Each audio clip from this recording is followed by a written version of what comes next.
Thank you for tuning in. This is just a few minutes from Eastwood Baptist Church, singing about our good, good Father. Oh, I've heard 1,000 stories of what they think you're like, but I've heard the tender whisper of love in the dead of night, and you tell me that you're pleased and I'm never alone. You're a good, good Father. It's who you are. It's who you are. It's who you are. I'm loved by you. It's who I am. It's who I am. It's who I am. Oh, I see many searching for answers far and wide, but I know we're all searching for answers. Only you provide us to know just what we need before we say a word. You're a good, good Father. It's who you are. It's who you are. It's who you are, and I'm loved by you. It's who I am. It's who I am. It's who I am. You're a good, good Father. It's who you are. It's who you are. It's who you are, and I'm loved by you. It's who I am. It's who I am. It's who I am. Because you are perfect in all of your ways. You are perfect in all of your ways. You are perfect in all of your ways to us. Because you are perfect in all of your ways. You are perfect in all of your ways. You are perfect in all of your ways to us. Love so undeniable, I can hardly speak. Peace so unexplainable, I can hardly speak as you call me. Deeper still as you call me. Deeper still as you call me. Deeper still into love. Love, love, you're a good, good Father. It's who you are. It's who you are. It's who you are, and I'm loved by you. It's who I am. It's who I am. It's who I am.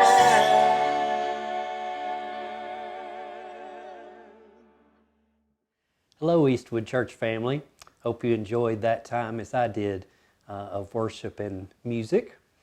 My name is Greg Swack. I am pastor of senior adults at Eastwood, and I'm so glad to be able to spend a few minutes with you today and share a few words in Scripture. On behalf of your staff, we want you to know that you are loved and you're being prayed for. We know that these are difficult and uncertain days, but we also know that God is still on His throne, and He is going to see us through because He is good and He is loving and He is kind. A story often attributed to Robert Louis Stevenson tells of a ship that was caught in a really bad storm, and the wind and the waves threatened to send the ship right into the rocky coast and destroy it. The passengers were huddled down below deck, and they whispered to each other, "Are we going to survive?" One of the men said, "I've got to go find out." He climbed his way up the ladder and made his way across the deck as it rocked from left to right, and as the wind blew and as the rain came down. And then he went up into the pilot house where the captain stood with his hand firmly on the wheel. The captain could see the look of fear on the man's face, and without saying a word, the captain simply smiled back at the man and continued guiding the ship, turning the wheel inch by inch back out to sea and to safety. The passenger made his way back down below, and he told the other people who were clinging to each other there, he said, "We're going to be all right." When I saw the face of the captain, he smiled at me.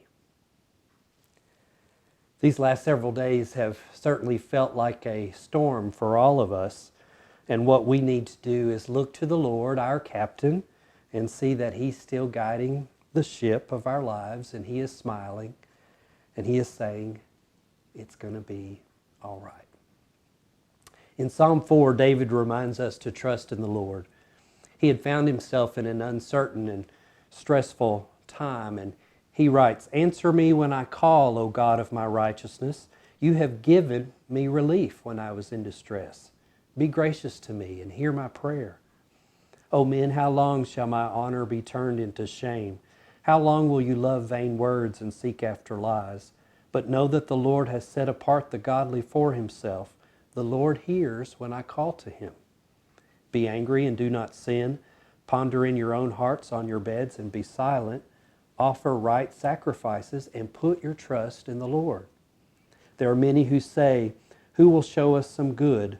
Lift up the light of your face upon us, O Lord.' You have put more joy in my heart than they have when their grain and wine abound. In peace I will both lie down and sleep, for you alone, O Lord, make me dwell in safety." In regards to this psalm, our good friend Rick Howerton points out several things. That in the midst of the difficulty and the struggle that David was in, David remembers what God has done in the past. Verse 1 there, he says, "You have given me relief when I was in distress." Secondly, David asks God to hear his prayer when he says in verse 1, "Be gracious to me and hear my prayer." Then David reminds himself that God hears his prayers. Verse 3, "The Lord hears when I call to Him." David reminds others who to trust in. Verse 5, he says, "Put your trust in the Lord." And then finally, David thanks God for the joy he has in his heart in spite of all that was going on. He says, verse 5, "You have put more joy in my heart than they have when their grain and wine abound." Friend, I can say to you, these are the things we need to remember today. In spite of the news of the coronavirus and the need to cancel school and the necessity to shut down eating out and the fears of catching the virus and the worry of getting enough groceries and getting enough hand sanitizer and being safe, let me remind us all that God is our captain and He's still at the wheel guiding the ship. And like David, we need to remember what God has done in the past. We need to pray to God knowing He hears us. We need to remind ourselves and everyone else to put trust in God and then sense the joy that He's able to place in our hearts and the peace that comes from Him. What did David say in verse 8?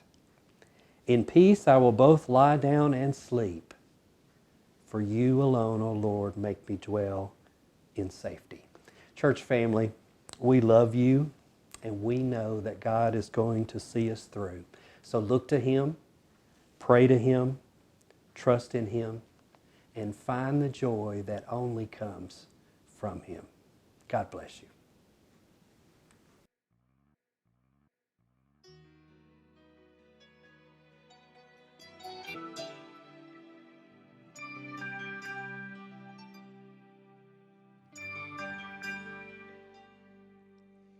Wherever they were banished from their paradise, God passed through Eden's garden gates alone. But His compassion wrote the pages, unfolding through the ages, of a love that remains the greatest ever known. For God so loved that He gave His only Son to suffer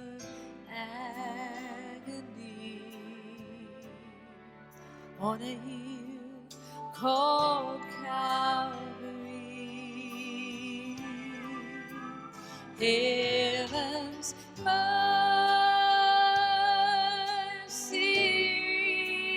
reached my heart and bore my pain. Hope was born through sacred blood, for God so loved.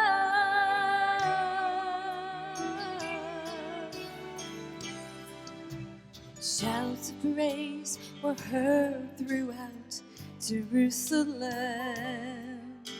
as Jesus humbly passed through Zion's gates.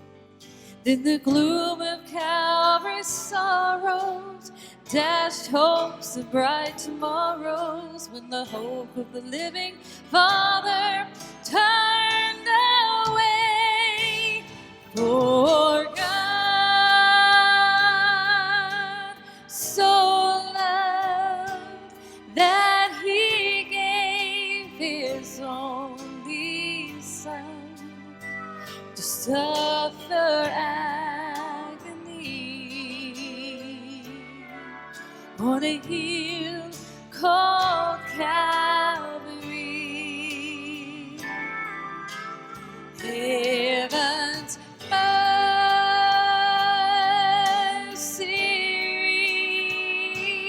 reached my heart and bore my pain. Hope was born through sacred blood, for God so loved. It seemed that all was over when they placed Him in that grave. But death's victory march was ended on that resurrection day, for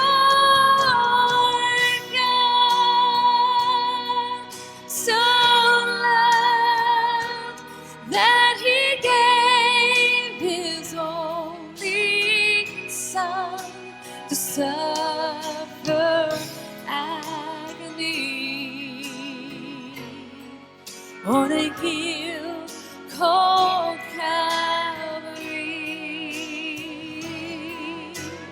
Heaven's mercy reached my heart and bore my pain. Hope was born through sacred blood, for God so loved. Hope was born through sacred blood, for God so loved.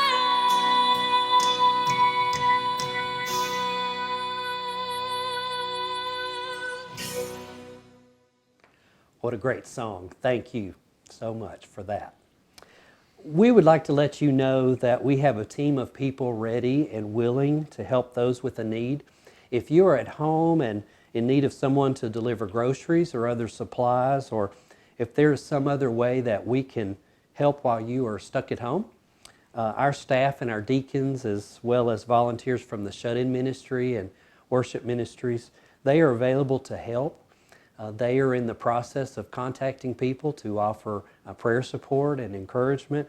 But if you know of a need, please feel free to call us at the church office at 842-7867, or you can email me, Greg, at eastwoodbc.org. Let me leave you with this passage from Isaiah 41 that says, "Don't be afraid, for I am with you. Don't be discouraged, for I am your God. I will strengthen you and help you. I will hold you up with my victorious right hand." Eastwood, we love you. We look forward to seeing you soon, and until then, stay well and don't be afraid.